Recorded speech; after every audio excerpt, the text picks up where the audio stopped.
कपड़े धोने वाली बहू। शादी के पहले से ही विभा को कपड़े धोने का बड़ा शौक था। कभी नल के नीचे तो कभी तालाब के पास। अरे मेरी नीली वाली लुंगी नहीं दिख रही है। विभा की अम्मा, कहाँ रखी है लुंगी? अरे वो तो विभा ने परसों ही धोकर रखी थी आपकी अलमारी में, देखो वहीं होगी। वो ना मैंने आज धो दी, मुझे लगा कि गंदी हो गई होगी। अरे कैसे गंदी हो गई थी? उसे तो मैंने पहना भी नहीं। हे भगवान, इस लड़की के कपड़े धोने की आदत से परेशान हो गया हूँ मैं।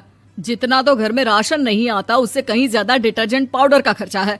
इसकी शादी करवा दो, शादी जाए अपने घर में ही करे काम, फिर चाहे घर के कपड़े धोने हो या पूरे गांव के।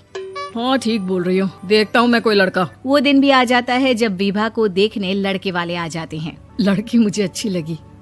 होने वाली सास कहती है, बेटी अगर कुछ पूछना है तो पूछ लो। वैसे तो हमारी लड़की बहुत ही शर्मीली है, जो बोल दो वो मान लेती है, इसे क्या पूछना होगा। अरे कैसी बात कर रही हो माँ, मुझे इन लोगों के घर रहना है, सवाल तो कई है। हाँ हाँ बेटा, पूछ लो ना, क्या पूछना है। आप लोगों के घर कपड़े कौन धोता है? सास का मुंह बन जाता है। देखो, अगर तुम ये कहना चाहती हो कि तुम्हें कपड़े धोने नहीं आते तो सुन लो, कपड़े मैं ही धोती हूँ, लेकिन तुम्हारे आ जाने के बाद मैं रुमाल तक नहीं धोऊंगी। अरे चुप रहना भाग्यवान, बहू बेचारी घर आई नहीं, उसे डराना शुरू कर दिया। वो क्या है ना बिटिया, अभी तक तो ये कल्लू की माँ ही धोती थी, लेकिन अब तुम्हारे पापा तो दहेज में वॉशिंग मशीन देंगे ही।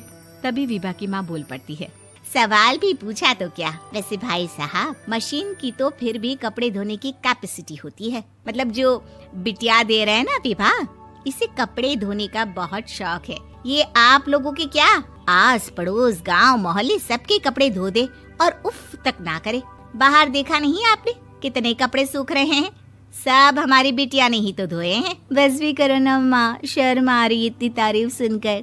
और तो और एक दाग निकाल कर दिखाओ तो मान जाऊं। हाँ अच्छा, माफ करना बेटा, मैंने गलत समझा।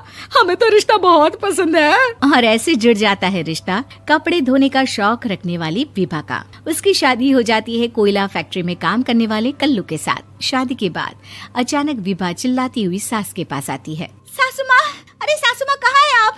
ये तो धोखा है, धोखा दिया आप लोगों ने मुझे। इसे ससुर के चक्कर के बारे में पता चल गया। अरे तो उसमें तुझे क्यों धोखा मिला है? अरे नल में पानी नहीं आता, कपड़े कैसे कब धुलेंगे? अच्छा, तू पानी नहीं आ रहा उसकी बात कर रही है। तो आपने क्या सोचा? कुछ नहीं। अच्छा, तेरी माँ ने कहा था कि कपड़े धोने का शौक है तुझे, याद आया मुझे। शौक बोलकर कपड़े धोने वाले मेरे जुनून को कम ना आके सासू माँ, कपड़ा धोना मेरा गुरूर है। तभी पति भी वहाँ आ जाता है। अभी मैंने इसे सनी देओल की फिल्म दिखाई है, उसी के डायलॉग मार रही है माँ। अच्छा सुन, साफ साफ बता रही हूँ, पानी सुबह 4 से 6 और शाम को 10 से 12 आता है, समझी? विभा टाइमिंग सुनकर हैरान हो जाती है। ये क्या भूतों का मोहल्ला है? सुबह 4 बजे उठकर कौन कपड़े धोता है? 4 बजे टंकी में पानी जाता है, फिर सारा दिन धोना ना, किसने मना किया? अरे कैसी बात कर रही हैं? 200 लीटर की टंकी में कितने कपड़े धो लूंगी मैं? सुबह ही उठ जाऊंगी मैं। अब क्या था, विभा सुबह 4 से लेकर रात के 12 बजे तक कपड़े ही धोती रहती। एक रोज सास पड़ोस से निकलकर कहीं जा रही होती है कि साथ वाली कहती है, हाँ कल्लू की माँ, जरा ये बताओ कि 2 साड़ी है, 2 ब्लाउज और एक पेटीकोट और एक नाड़े वाला लंबा कच्छा। हाँ तो? अरे तो क्या, कितना लोगी धुलाई ये बताओ। धोबन दिख रहे हैं हम क्या? हमारे पति सरकारी नौकरी से अभी रिटायर हुए हैं और बेटा सुपरवाइजर है कोयला फैक्ट्री में। धोबन समझ रखा है हमें? हाय रे कल्लू की अम्मा, माफ कर दो, वो तो मोहल्ले में यही सब बता रहे थे कि तुमने बहू को कपड़ा धुलवाने के काम में लगा दिया है। सास को पड़ोसन की बात सुनकर गुस्सा आ जाता है। वो घर पहुंचती है जहां घर के बाहर ही इतने सारे कपड़े सूख रहे होते हैं जितने कि किसी धोबन के घर पर। अरे ओ कल्लू की दुल्हन, बाहर निकल। माँ जी यहीं आ जाओ, बाथरूम में चादर धो रहे हैं हम। अरे अभी हम धोते हैं, तुमको बाहर निकलो। ये आस पड़ोस वाले बोल रहे हैं कि हम बहू से कपड़े धुलवा कर उसे कपड़ा धोने वाली बना दिए हैं। अरे छोड़ो ना माँ जी, किन लोगों की बातों में आती हो? आस पास के लोगों का तो काम ही होता है कि वो किसी तरह सास बहू को लड़ा दे। बहू सारे घर के कपड़े धोती है, ये क्या कम है? बोलिए। सास को भी लग जाता है कि वो बहू का ये सनकीपन नहीं छुड़वा सकती, इससे अच्छा है कि खुद ही चुप हो जाए।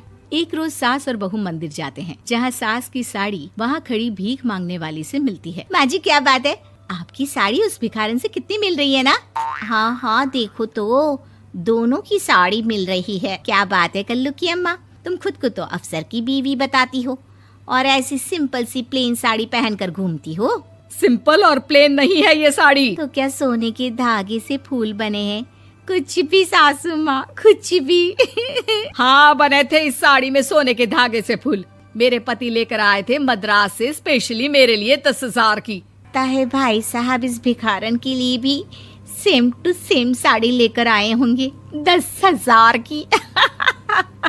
सास उस वक्त तो कुछ नहीं कहती, लेकिन बहू के साथ घर आती है और अलमारी से एल्बम निकाल कर लाती है। ये साड़ी देख रही है, ये वही साड़ी है जिसे मैंने अभी पहना था। इस साड़ी में ये जो चमकदार फूल दिख रहे हैं ना, ये सोने के धागों से काढ़े गए हैं। लेकिन तू लोकल वॉशिंग मशीन ब्रश से घिस घिस कर सारे फूलों को निकाल कर साड़ी प्लेन कर दी। मुझे माफ कर दीजिए सासू माँ। और तो और, जब मैंने तुझे तेरी गलती के लिए कुछ नहीं कहा, लेकिन तूने तो सबके सामने मेरा मजाक ही बना दिया। क्यों? बहू को समझ में आ जाता है कि अब से उसका कपड़े धोना बंद।